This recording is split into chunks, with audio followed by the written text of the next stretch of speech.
So, I have a question for you. If you are the owner of your veterinary hospital, how are you compensating yourself? Many veterinarians just take a number, and say that's what I think I should get paid. And I want you to, second guess that. And I would like to look at a more business-like approach in compensating yourself, whether you are a solo owner or you're a partner and have some percentage ownership within your practice. There is a methodology of compensation for owners called the 3- and 4-tier compensation formula.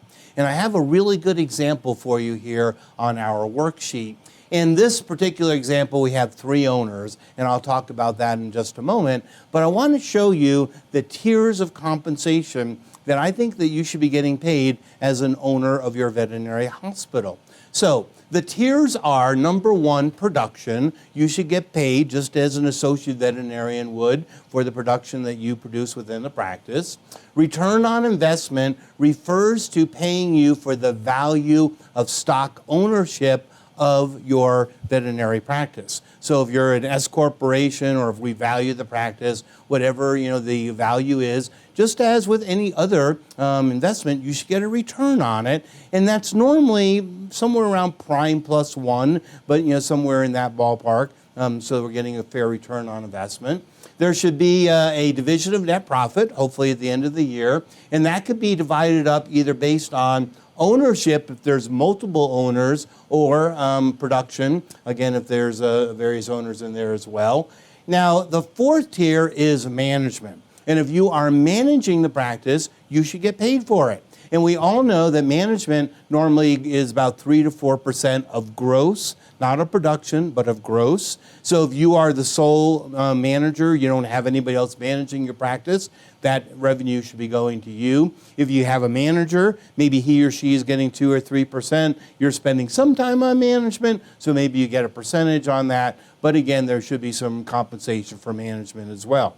Now, in this worksheet, I said that we have 3 owners. And it's a really unique situation, and I really wanted to show it to you because I think it really helps to allow people to be very individualized in a partnership, but still get paid fairly.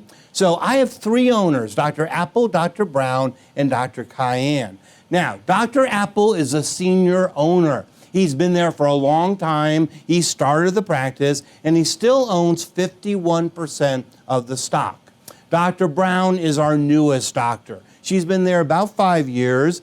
She bought in. She now owns 20% of the stock. And Dr. Cayenne's been there about 10 years. Again, she is producing, we'll see about 210,000 in there.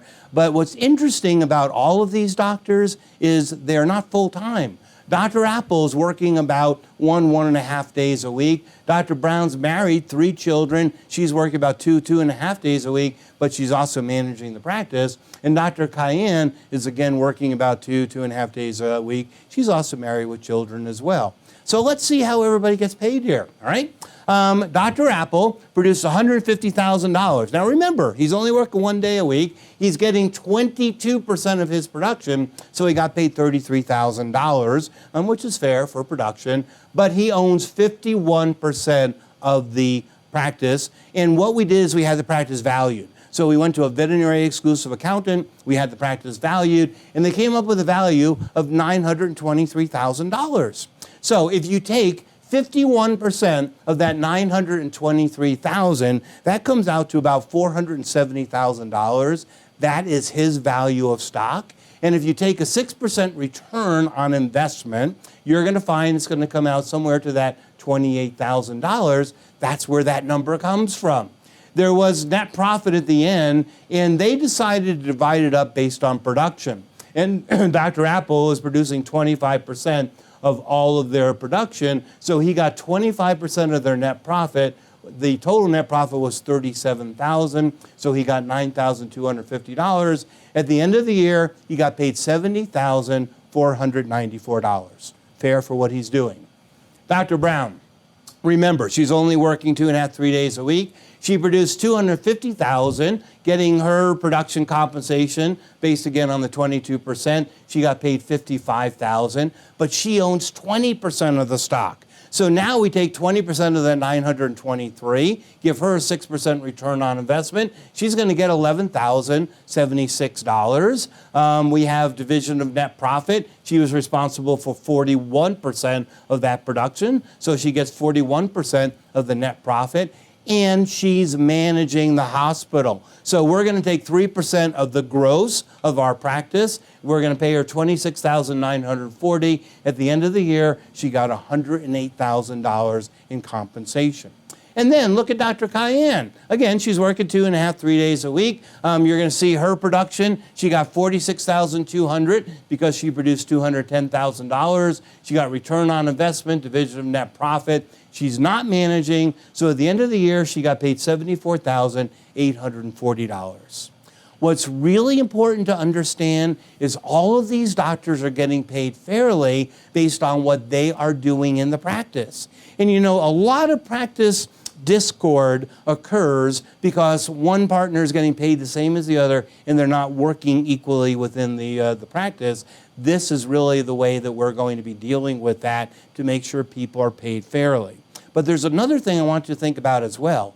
There is a lot of non-DVM managers buying into a practice. So this formula works with them as well. They obviously would not have production, but they would get a return on investment because, again, they own stock at that point. They're going to get, hopefully, a division of net profit based on ownership, and they would get that 3 to 4% of gross. So it's a great way for non-DVM managers to buy into the practice as well.